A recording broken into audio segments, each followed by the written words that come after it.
Sekitar tahun 2009, setelah 3 tahun saya pulang tugas dari Jawa Barat, ada seseorang datang bertemu dengan saya. Assalamualaikum Ustaz. Waalaikumsalam. Sampean dari mana? Saya dari gang sebelah Ustaz. Boleh saya bercerita kepada Ustaz?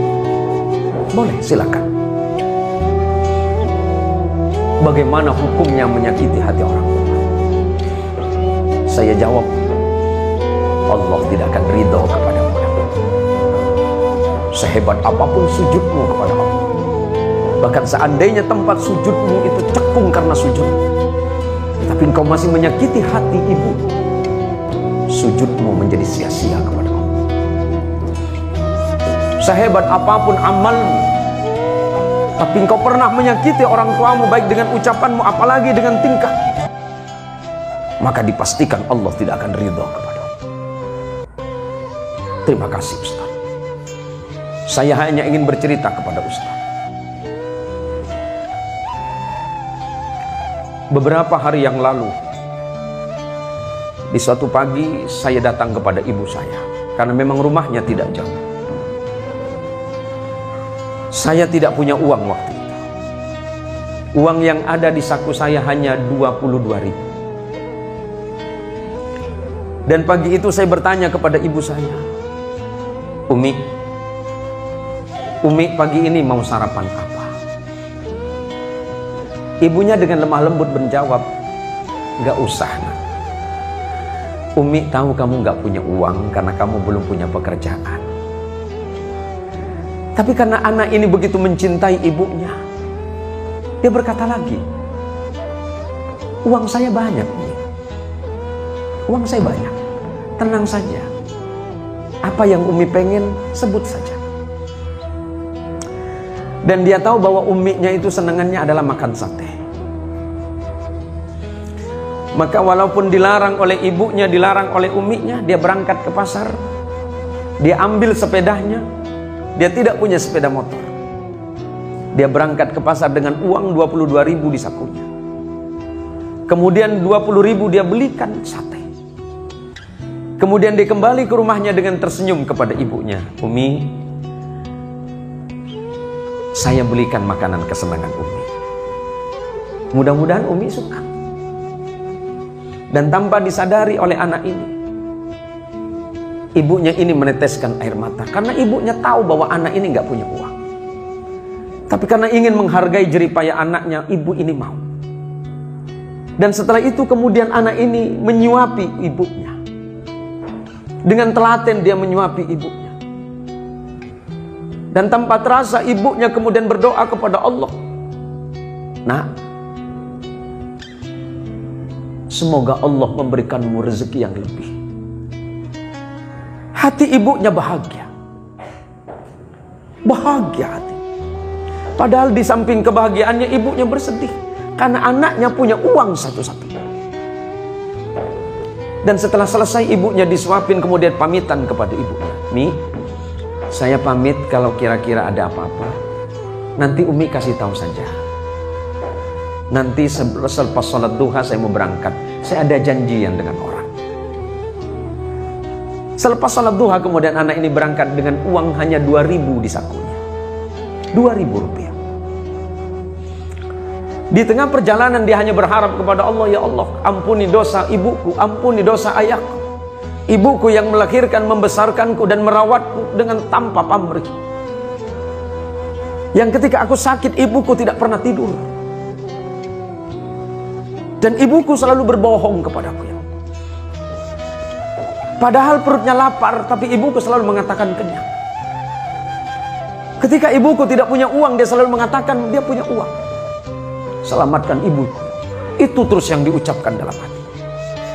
Ketika sampai di tengah jalan, di perjalanan, tiba-tiba dia dicegat oleh seorang ibu, seorang nenek-nenek. Dan ibu nenek ini berkata kepada anak ini, nak, saya mau nyebrang.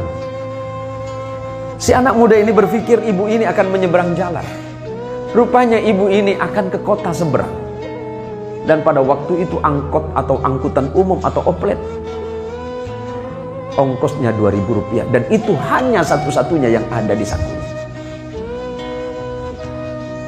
Tapi karena dia mencintai ibunya, setiap ada perempuan tua, dia menganggap itu sebagai ibunya. Maka dengan sigap anak muda ini bilang, "Ibu, silakan naik. Nanti saya bilang sama sopirnya ibu turun di mana." Maka kemudian anak muda ini dengan sisa uang yang Rp2.000 kemudian diberikan kepada sopir ini sebagai bayaran terhadap nenek yang sudah naik angkot. Berarti habis uang di sakunya. Tapi dia bahagia, karena bagi dia membahagiakan ibu dan membahagiakan orang yang seumuran dengan ibunya adalah sebuah kenikmatan.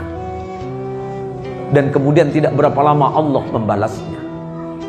20.000 yang dia bayarkan untuk membelikan makanan ibunya, dan 2.000 yang dia bayarkan untuk ongkos ibu tua tadi, Allah balas hanya dalam hitungan 30 detik. Dari arah depan tiba-tiba ada sebuah mobil mewah yang mengklakson dia. Kemudian sopir ini memanggil anak muda tadi. Dan kejadiannya ini sekitar tahun 2009. Dipanggilnya anak muda ini. Dia tanya, "Dek, kamu mau kemana?" "Saya ada janji dengan kawan, Pak. Ada yang bisa saya bantu." "Oh tidak, coba ke sini." Tiba-tiba kemudian orang ini berkata kepada anak muda, "Saya punya sedikit rezeki, memang saya sudah janji dari rumah akan bersedekah atas nama ibu saya. Dan saya senang melihat." Padahal orang ini tidak saling kenal. Kemudian anak ini dengan bersusah payah mengatakan, "Pak, Bapak mungkin salah orang. Bukan saya orang yang Bapak maksud." "Oh tidak, hati saya mengatakan adik orang." Tidak lama kemudian setelah orang ini menyodorkan amplop, si anak muda ini kemudian mengucapkan terima kasih dan memasukkan ke saku celana. Dan dia tidak berpikir apa yang ada di saku celana. Dia masih terus berjalan. Sampai kemudian dia mengurungkan niatnya dan kembali lagi ke rumah ibunya. Dan ketika sampai di depan ibunya, dia menangis sejadi-jadinya. Hanya karena sebuah bakti yang dianggap sepele. Ternyata Allah membalas 20.000 yang dibelikan makanan untuk ibunya, 2.000 untuk ibu tua yang seumuran dengan ibunya. Allah balas dengan jumlah 22 juta. Artinya apa? Bahwa bakti seorang anak kepada ibu itu tidak ternilai. Seperti apapun keadaan orang tua kita, mau baik dan buruk dalam pandangan orang lain, tetapi dia tetap orang tua kita yang patut kita hormati. Oleh karenanya saudaraku sekalian, para anak-anak, cerita hikmah yang saya sampaikan tadi, ini menjadi pelajaran penting bagi kita. Di tengah-tengah kehidupan modern yang seperti sekarang ini, di luaran sana banyak anak-anak muda yang cerdas dan pintar. Tetapi ternyata mereka dalam keadaan kebingungan dan kesusahan. Baik itu yang mencari pekerjaan ataupun mencari rezeki. Padahal ilmu sudah mereka miliki. Padahal pengetahuan sudah mereka miliki, pengalaman luar biasa. Tapi Allah sulitkan hidupnya. Allah sulitkan mereka mencari rezeki. Boleh jadi salah satu yang menghalangi antara doa dia dengan Allah adalah dosa kepada orang tua yang tanpa disadari.